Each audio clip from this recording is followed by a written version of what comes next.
So this mom literally fired her own mother from babysitting over a $5 class. And honestly, after hearing this whole story, I'm not sure who's in the wrong here. This comes from rr/amithasshole, and let me tell you, the drama in this family is real. So our poster has a 16-month-old daughter named Ellie, and she just went back to work part-time. Now, like a lot of working parents, she needed childcare help, so naturally she asked her mom to watch Ellie 2 days a week. Seems reasonable, right? Here's where it gets interesting. This poster is obsessed with this toddler class at their local rec center. And I mean, obsessed. She goes into detail about how it's got free play, circle time with stories and songs, art projects. There's even a patio with water tables and a sandbox. The kid apparently loves the chalkboards there and is starting to interact with other babies. Now, I need you to understand something. This class costs $5. $5. And according to Mom, little Ellie is absolutely addicted to it.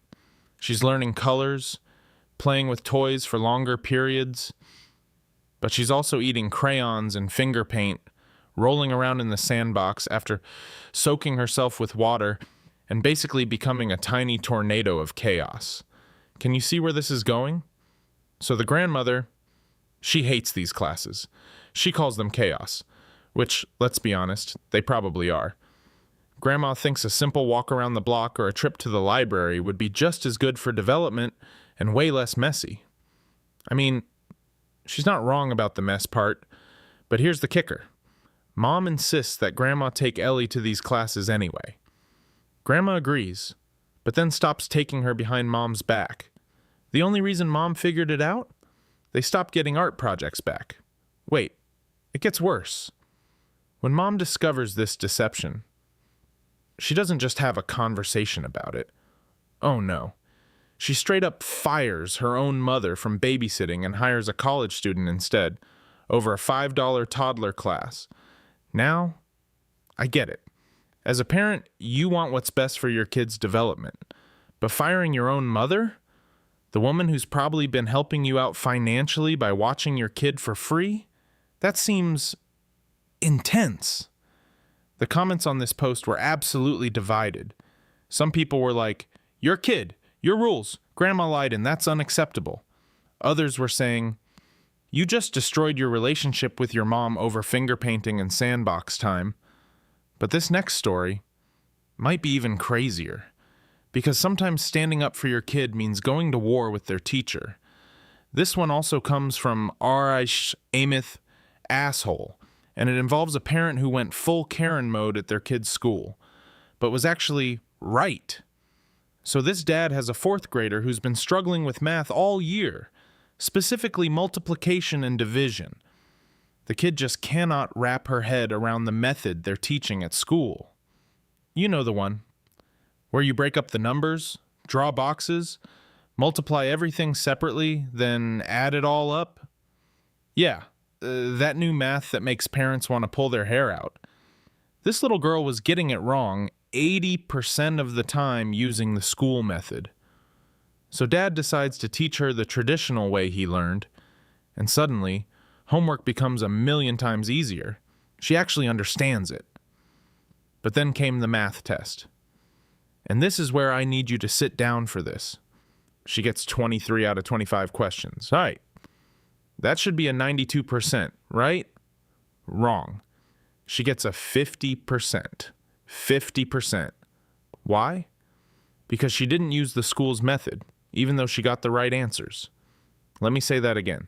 She got the correct answers and failed because she used a different method to get there. The dad goes to talk to the teacher, and she basically says, "Too bad, so sad," and threatens that if it happens again, it'll be a 0. A 0. For getting math problems correct. Now, I don't know about you, but if my kid got penalized for being right, I'd lose my absolute mind. So this dad goes nuclear. He marches straight to the principal's office and makes it a big deal. The teacher gets called in, she's forced to change the grade, and they establish a new rule. The kid can solve problems any way she wants, as long as she shows her work. The teacher was not happy about this. And here's the kicker. The dad's own wife thinks he went overboard. She keeps bringing it up, saying the teacher has other things to deal with. But honestly, sometimes you have to be that parent. Sometimes you have to make a scene to protect your kid from absolute insanity. This is mathematics, not art class. There are multiple ways to solve problems, and if the answer is correct and the work is shown, that should be enough. The comments were overwhelmingly supportive of this dad. People were sharing their own horror stories about Common Core math and how it's actually making kids hate mathematics. But our final story takes family drama to a whole new level, because sometimes the most brutal honesty comes from the people closest to you. This comes from R. Ahmed, asshole, and it involves a mother-in-law who said what everyone was probably thinking, but maybe shouldn't have said out loud. So this woman has a monthly tradition. She meets up with her daughters and daughters-in-law for brunch or some fun activity. Sounds nice, right?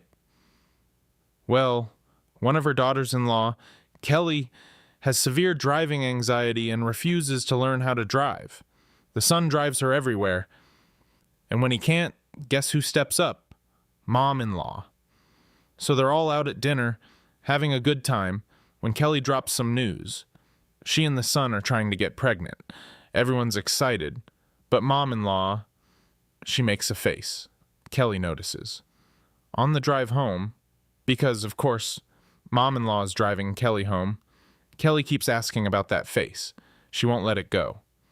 After being asked for the 5th time, mom-in-law finally lets her have it. She tells Kelly straight up that she doesn't think she's ready to be a parent because she can't drive. She points out that she's literally driving her places right now because Kelly can't get anywhere without help.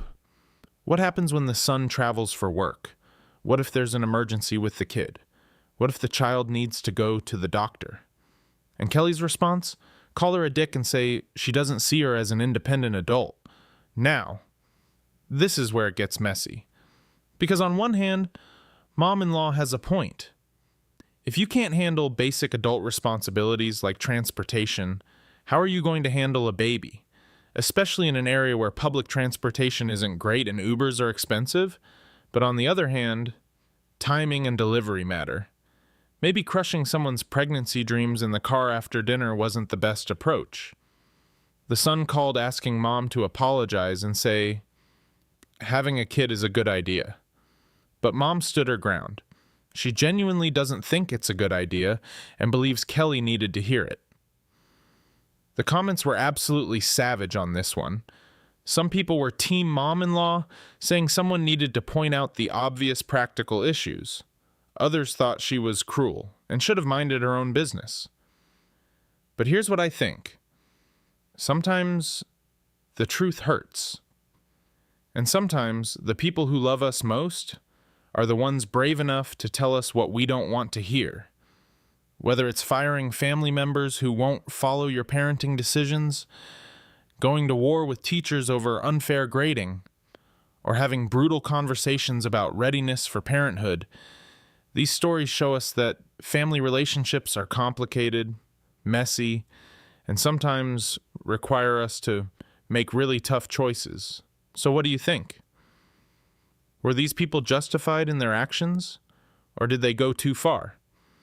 Let me know in the comments below, and if you want more family drama stories that'll make you grateful for your own relatives, make sure to hit that subscribe button.